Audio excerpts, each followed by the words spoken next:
नमस्कार दोस्तों, स्वागत है आपका टीआरपी यानी द रीडर्स पॉडकास्ट में। ये वो पॉडकास्ट है जहां हम किताबों से सीख लेकर आपकी जिंदगी आसान और बेहतर बनाने का प्रयास करते हैं। तो चलिए शुरू करते हैं आज की किताब से हमारी सीख।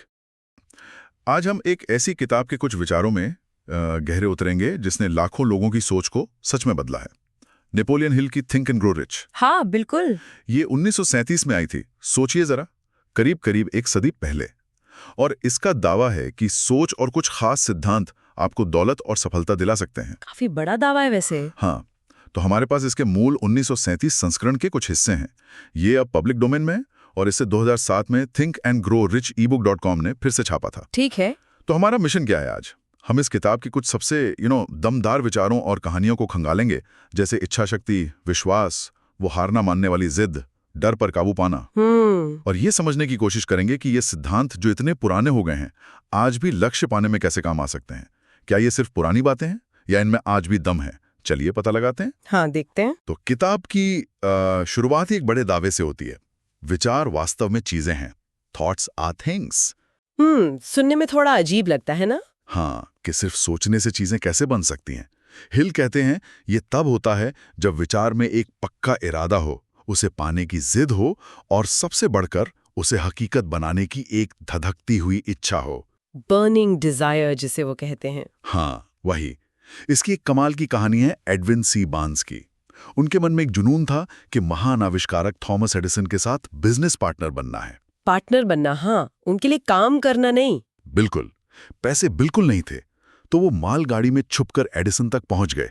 सोचिए जरा, कितनी शिद्दत रही होगी। और एडिसन का नजरिया भी देखिए।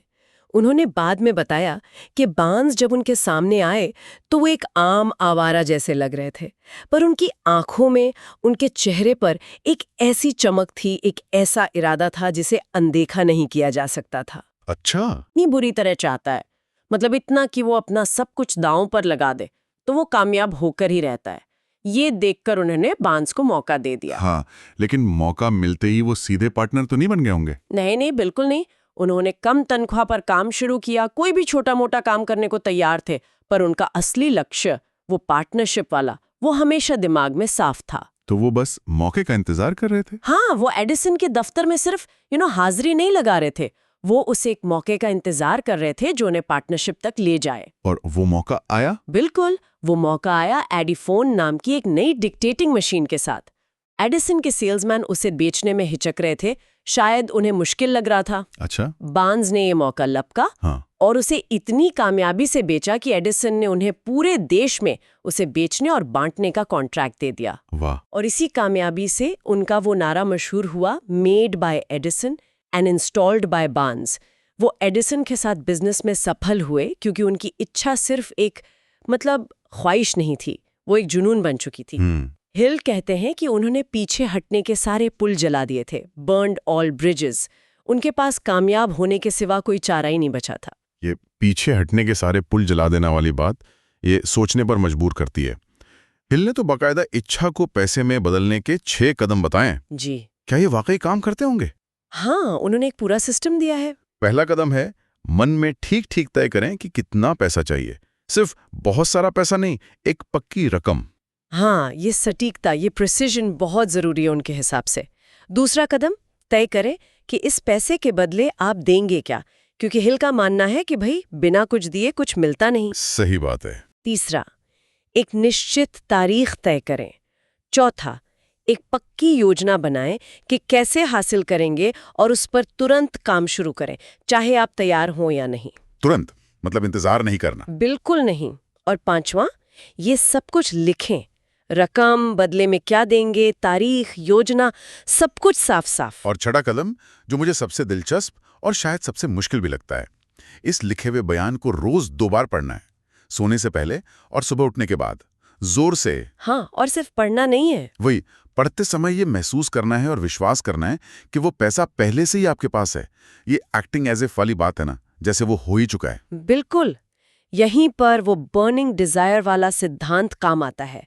अगर इच्छा सचमुच धधक रही है तो ये विश्वास करना, ये महसूस करना कि लक्ष्य हासिल हो चुका है, ज्यादा आसान हो जाता है। अच्छा। हिल का तर्क है कि ये सिर्फ रटना नहीं है, ये अपने अवचेतन मन को प्रोग्राम करना है। ये एक तरह से आज की विजुअलाइजेशन तकनीकों का शुरुआती रूप लगता है। ये सिर्फ चाहना नहीं है, ये उस चाहत को एक जुनूनी हकीकत बनाना है अपने मन में, असलियत में बनने से भी पहले। ठीक है, तो इच्छा हो गई और उसे हकीकत मानने का भाव भी। इसके बाद आता है विश्वास, फेथ। हिल इसे शाश्वत अमृत कहते हैं, इटर्नल एलिक्सर। ये काफी नाटकीय लगता है। हाँ, उनकी भाषा थोड़ी नाटकीय है कई जगह, पर उनका मतलब है कि विश्वास ही वो चिंगारी है जो हमारे विचारों को जान देती है, उन्हें शक्ति देती है और उन्हें एक्शन में बदलती है। तो ये दौलत जमा करने का पहला कदम हुआ और असफलता का तोड़ भी। हाँ, उनके मुताबिक ये दौलत का शुरुआती बिंदु है और असफलता, जिसे वो टेम्पररी डिफीट कहते हैं, यानी अस्थायी हार, उसका एकमात्र तोड़ है। मतलब बिना विश्वास के शायद वो धधकती इच्छा भी काफी ना हो। पर ये विश्वास आता कहाँ से? क्या ये बस होता है या इसे बनाया जा सकता है? हिल कहते हैं इसे बनाया जा सकता है और तरीका है ऑटो सजेशन, आत्म सुझाव। ऑटो सजेशन, ये क्या चीज है? सुनने में थोड़ा अजीब लग सकता है, पर इसका सीधा सा मतलब है अपने मन में किसी विचार को लगातार दोहराना, इतनी बार दोहराना कि आपका अवचेतन मन, आपका सबकॉन्शियस माइंड उसे सच मानकर स्वीकार ना कर ले। अच्छा, चाहे वो सच हो या ना हो। हिल तो यहाँ तक कहते हैं कि अगर कोई झूठ भी बार बार पूरे विश्वास से दोहराया जाए तो इंसान उसे सच मानने लगता है। ये मन की प्रोग्रामिंग जैसा है। और ये अवचेतन मन, ये कैसे काम करता है? क्या ये अच्छे बुरे में फर्क समझता है? हिल के अनुसार नहीं। अवचेतन मन एक उपजाऊ जमीन की तरह है। आप उसमें सकारात्मक बीज बोए या नकारात्मक, वो उसी को उगाएगा। वो तर्क नहीं करता, बस जो उससे दिया जाता है उसे स्वीकार कर लेता है। तो ये खतरनाक भी हो सकता है। बिल्कुल। और सबसे जरूरी बात, ये भावनाओं से भरे विचारों से ज्यादा प्रभावित होता है। मतलब इमोशंस। रूखे भावनाहीन शब्द इसे ज्यादा असर नहीं करते। इसीलिए छठे कदम में महसूस करने पर इतना जोर था। हाँ। विश्वास के साथ इमोशनली चार्ज विचार ही असल में परिणाम लाते हैं। क्या इसका कोई नेगेटिव साइड भी है? ऑटो सजेशन का गलत इस्तेमाल हो सकता है? बिल्कुल हो सकता है। नकारात्मक ऑटो सजेशन बहुत विनाशकारी हो सकता है। हिल एक बैंक क्लर्क जोसेफ ग्रांट की कहानी बताते हैं, जिसने कुछ पैसे चुराए थे। अच्छा। जब जांच होने वाली थी तो वो डर के मारे लगातार खुद से कहता रहा, ये मुझे मार डालेगा, मैं ये अपमान बर्दाश्त नहीं कर पाऊंगा। वो इतना ज्यादा इस नेगेटिव विचार में डूब गया कि कुछ ही दिनों में उसकी सचमुच मौत हो गई। सच में? हाँ, डॉक्टरों ने इसे मानसिक आत्महत्या कहा। ईमानदारी से कहूं तो जब मैंने पहली बार ये ऑटो सजेशन के बारे में पढ़ा था, मुझे भी ये थोड़ा अजीब लगा था। पर फिर जोसेफ ग्रांट की कहानी ने मुझे सोचने पर मजबूर कर दिया कि हमारे विचार कितने शक्तिशाली हो सकते हैं, अच्छे के लिए भी और बुरे के लिए भी। वाकई विचारों की शक्ति डरावनी भी हो सकती है। चलिए अब बात करते हैं दृढ़ता की, परसिस्टेंस की, यानी हार ना मानने की जिद। यहाँ आर्यू डार्बी की कहानी फिर से आती है। हाँ, वही डार्बी। वही जिन्होंने सोने की खान में खुदाई सोने से सिर्फ 3 फीट पहले बंद कर दी थी। हाँ, वो कहानी जहां उन्होंने अपनी मशीनें कबाड़ी वाले को बेच दी और उस कबाड़ी वाले ने समझदारी दिखाई, एक इंजीनियर बुलाया और पता किया कि सोने की नस तो सिर्फ 3 फीट आगे थी। ओहो, लाखों का नुकसान हुआ होगा डार्बी को। हाँ, लाखों का। लेकिन हिल कहते हैं इस भयानक हार ने उन्हें एक ऐसा सबक सिखाया जो लाखों से भी ज्यादा कीमती था। क्या सबक था वो? वो सबक था टिकने का। हिल इसे स्टिकेबिलिटी कहते हैं। बाद में जब डार्बी जीवन बीमा बेचने लगे तो उन्होंने तय किया कि वो आसानी से हार नहीं मानेंगे। उन्होंने खुद से कहा, मैं सिर्फ इसलिए नहीं रुकूंगा क्योंकि लोग नहीं कहते हैं। इस एक फैसले ने, इस दृढ़ता ने उन्हें उन गिने चुने बीमा एजेंटों में पहुंचा दिया जो सालाना $10 लाख से ज्यादा का बीमा बेचते थे। कमाल है। तो हिल का संदेश ये है कि हार असल में हार है ही नहीं। बड़ी हार के ठीक एक कदम बाद आती है। अच्छा। हाँ, हार का मतलब ये नहीं कि आपका लक्ष्य गलत है, उसका मतलब है कि आपकी योजना में शायद कुछ गड़बड़ है। योजना बदलो, लक्ष्य नहीं।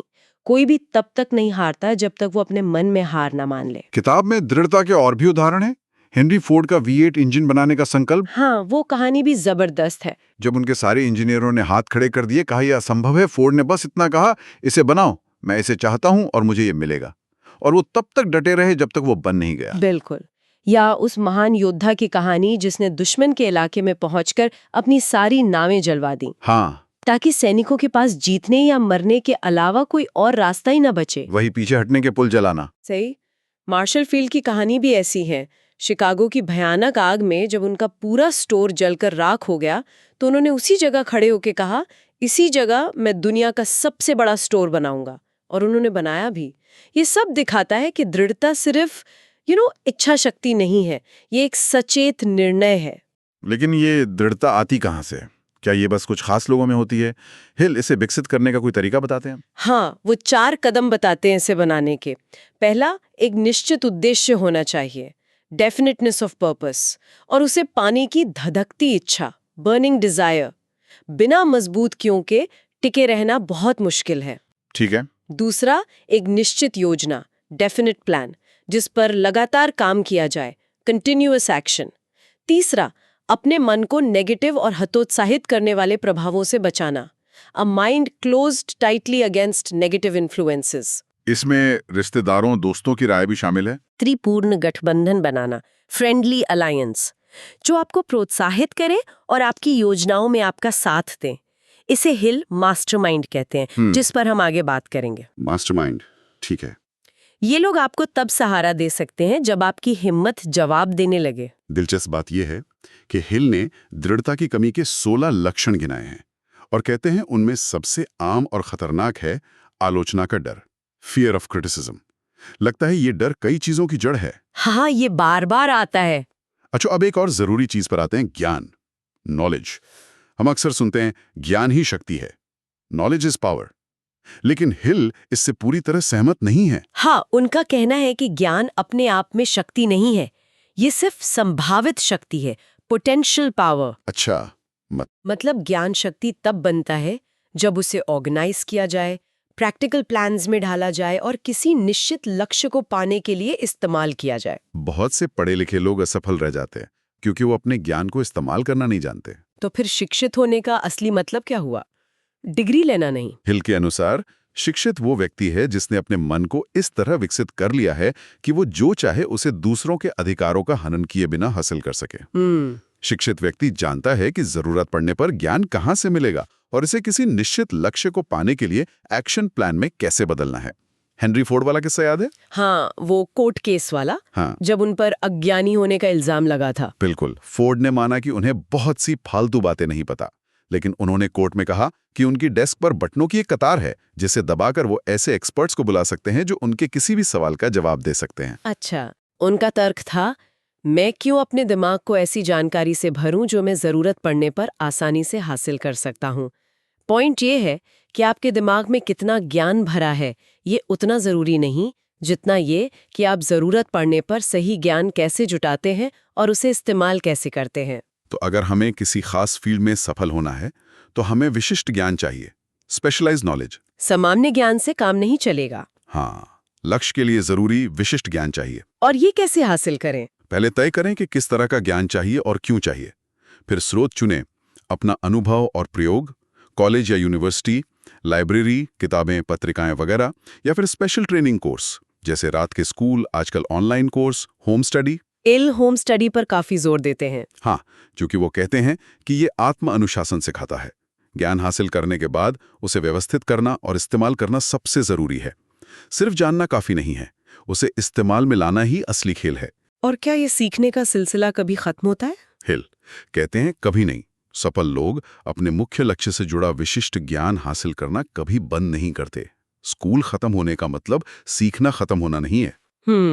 स्टुअर्ट ऑस्टिन वियर का उदाहरण देखिए, जिन्होंने 40 की उम्र में कंस्ट्रक्शन इंजीनियरिंग छोड़कर कानून की पढ़ाई की और सफल वकील बने। सीखने और बदलने की कोई उम्र नहीं होती। ठीक है, अब आते हैं उस कॉन्सेप्ट पर जिसका जिक्र पहले भी हुआ था, मास्टरमाइंड। ये सुनने में बड़ा रहस्यमय सा लगता है। हिल इसका क्या मतलब बताते हैं? परिभाषा है 2 या 2 से अधिक लोगों के बीच ज्ञान और प्रयास का समन्वय, सद्भाव की भावना से किसी निश्चित उद्देश्य की प्राप्ति के लिए। समन्वय, सद्भाव। हाँ, हिल का मानना था कि कोई भी व्यक्ति अकेले, मतलब बिल्कुल अकेले, बहुत बड़ी शक्ति या दौलत हासिल नहीं कर सकता। उसे दूसरों के सहयोग की जरूरत पड़ती ही है। क्या ये आज के नेटवर्किंग ग्रुप्स जैसा है या कुछ और गहरा है इससे? ये नेटवर्किंग से ज्यादा गहरा है। इसके दो पहलू हैं। पहला तो है आर्थिक पहलू। आप अपने लक्ष्य के लिए जरूरी सलाह, परामर्श और सहयोग के लिए समान सोच वाले लोगों का समूह बनाते हैं। हिल का दावा है कि लगभग हर बड़ी दौलत या कामयाबी ऐसे ही किसी गठबंधन का नतीजा है। ठीक है, ये तो समझ आता है। और दूसरा पहलू? दूसरा पहलू ज्यादा सूक्ष्म है, मानसिक या आत्मिक, साइकिक फेज जिसे वो कहते हैं। हिल मानते हैं कि जब दो या ज्यादा दिमाग पूरी तरह सद्भाव में मिलकर काम करते हैं तो उनकी मिलीजुली मानसिक ऊर्जा एक तीसरी अदृश्य अमूर्त शक्ति पैदा करती है। यही मास्टरमाइंड है। एक अदृश्य शक्ति? हाँ, जैसे कई बैटरियां मिलकर एक अकेली बैटरी से ज्यादा करंट देती हैं, वैसे ही कई दिमाग जब सद्भाव में मिलते हैं तो वो ज्यादा विचार ऊर्जा और रचनात्मकता पैदा करते हैं। ये सिर्फ विचारों का लेन देन नहीं है, ये एक तरह की मानसिक सिनर्जी है। हेनरी फोर्ड का फिर से उदाहरण आता है यहाँ। उनका एडिसन, बर्बैंक, बरोस, फायरस्टोन जैसे बड़े नामों के साथ जुड़ना। बिल्कुल। हिल कहते हैं कि फोर्ड ने इन लोगों की बुद्धिमत्ता, अनुभव और यहाँ तक कि उनकी आध्यात्मिक शक्तियों को भी अपने मास्टरमाइंड ग्रुप के जरिए आत्मसात किया। तो ऐसा ग्रुप कैसे बनाएं? हिल कुछ सुझाव देते हैं। पहले तय करें कि आप सदस्यों को उनके सहयोग के बदले क्या दे सकते हैं। जरूरी नहीं कि पैसा हो, सम्मान, अवसर या कोई और फायदा भी हो सकता है। फिर नियमित रूप से मिले, शायद हफ्ते में कम से कम 2 बार, जब तक लक्ष्य पूरा न हो जाए। और सबसे जरूरी समूह में पूर्ण सद्भाव बनाए रखना, हार्मनी। बिना आपसी तालमेल और भरोसे के मास्टरमाइंड काम नहीं कर सकता। अगर मतभेद है तो वो टिकेगा नहीं। ये सब सुनने में बहुत सकारात्मक लगता है। इच्छा, विश्वास, दृढ़ता, ज्ञान, सहयोग।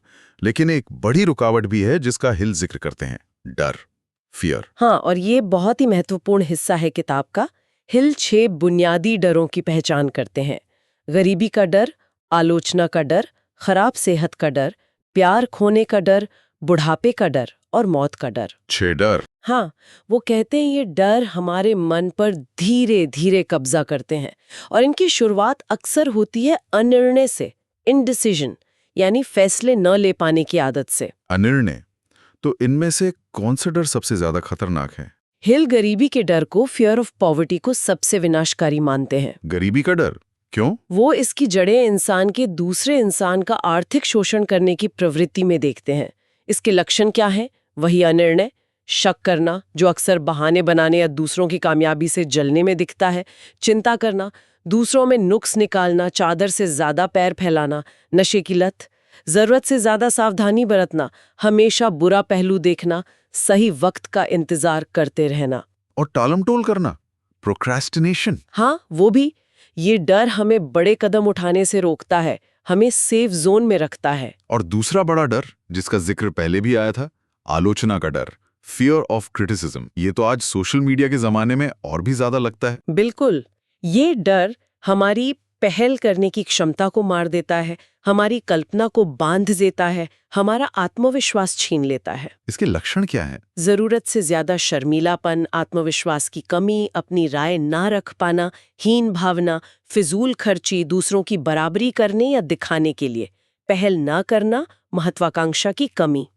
हिल कहते हैं कि कितने ही लोग सिर्फ इसलिए अपनी जिंदगी खुलकर नहीं जी पाते क्योंकि वो डरते हैं कि लोग क्या कहेंगे, खासकर रिश्तेदार और दोस्त। ये तो बहुत आम है। तो इन डरों का इलाज क्या है? क्या इनसे छुटकारा पाया जा सकता है? हिल का जवाब बड़ा सीधा और शक्तिशाली है, निर्णय, डिसीजन। निर्णय, बस। हाँ, उनका कहना है कि अनिर्णय डर को पनपने देता है, निर्णय उसे काट देता है। गरीबी के डर को खत्म करने के लिए ये पक्का फैसला करें कि आप जितनी भी दौलत चाहते हैं उसे पाने के लिए योजना बनाएंगे और चिंता किए बिना उस पर काम करेंगे। और आलोचना के डर के लिए? आलोचना के डर को खत्म करने के लिए ये फैसला करें कि आप इस बात की परवाह करना बंद कर देंगे कि दूसरे आपके बारे में क्या सोचते हैं, कहते हैं या करते हैं। चिंता की आदत को एक सामान्य फैसले से खत्म करें कि जीवन में चिंता करने लायक कुछ भी नहीं है, सिर्फ समस्याओं को सुलझाने की जरूरत है। लेकिन सिर्फ फैसला कर लेना काफी है? नकारात्मक विचार तो फिर भी आ सकते हैं ना? फैसला पहला और सबसे जरूरी कदम है। इसके बाद अपनी इच्छा शक्ति का इस्तेमाल करना होगा, विल पावर। हिल कहते हैं, मान लीजिए कि हम सब में थोड़ी सुस्ती, उदासीनता और कमजोरियां होती हैं। उन्हें पहचानिए, खुद को जानना होगा। हाँ, डर का सामना करने की आदत डालिए, छोटे छोटे कदम उठाकर। और सबसे जरूरी, अपने मन को नकारात्मक लोगों और प्रभावों से बचाएं। हिल आत्मविश्लेषण के लिए कुछ सवाल भी सुझाते हैं। क्या मैं दूसरों की राय से आसानी से प्रभावित हो जाता हूँ? मेरी सबसे बड़ी कमजोरी क्या है? मैं उसे दूर करने के लिए क्या कर रहा हूँ? ये खुद को जानने और मजबूत बनाने की एक लगातार चलने वाली प्रक्रिया है। तो हमने थिंक एंड ग्रो रिच के कई अहम पड़ावों को छुआ। एक निश्चित धधकती हुई इच्छा से शुरुआत करना, हाँ, बर्निंग डिजायर, उस इच्छा पर अटूट विश्वास पैदा करना, फेथ, ऑटो सजेशन के जरिए, लगातार उस पर टिके रहना यानी दृढ़ता दिखाना, परसिस्टेंस, हार न मानना, सही किस्म का ज्ञान हासिल करना और उसे इस्तेमाल करना, स्पेशलाइज्ड नॉलेज, और समान सोच वाले लोगों का सहारा लेना यानी मास्टरमाइंड बनाना। बिल्कुल। और शायद इन सब के पीछे जो सबसे बड़ा काम करना है वो है अपने डरों को पहचानना और उन पर काबू पाना। हाँ, खासकर गरीबी और आलोचना के डर पर। बिल्कुल, जो हमें सबसे ज्यादा पीछे खींचते हैं। जैसा हिल कहते हैं, डर का रामबाण इलाज है निर्णय लेना और फिर उस पर टिके रहना। ये सिद्धांत सिर्फ पैसा कमाने के लिए नहीं है, ये जीवन के किसी भी क्षेत्र में मनचाही सफलता पाने के लिए अपनी सोच को ढालने के बारे में है। ये सब सोचने पर मजबूर करता है कि हम अपने लक्ष्यों को लेकर कितने स्पष्ट हैं, कितना विश्वास रखते हैं और कितनी दृढ़ता से उनका पीछा करते हैं। ये सिर्फ बाहरी दुनिया को बदलने की बात नहीं है, ये अपने अंदर की दुनिया को साधने की कला है। सही कहा। जाते जाते एक सवाल हम सोचने के लिए छोड़ जाते हैं। इस किताब में बताए गए इतने सारे सिद्धांतों में से वो कौन सा एक सिद्धांत है जिसे अगर आज कोई पूरी तरह से अपना ले तो उसकी मौजूदा स्थिति में सबसे बड़ा, सबसे क्रांतिकारी बदलाव आ सकता है? इस पर सोचिएगा जरूर।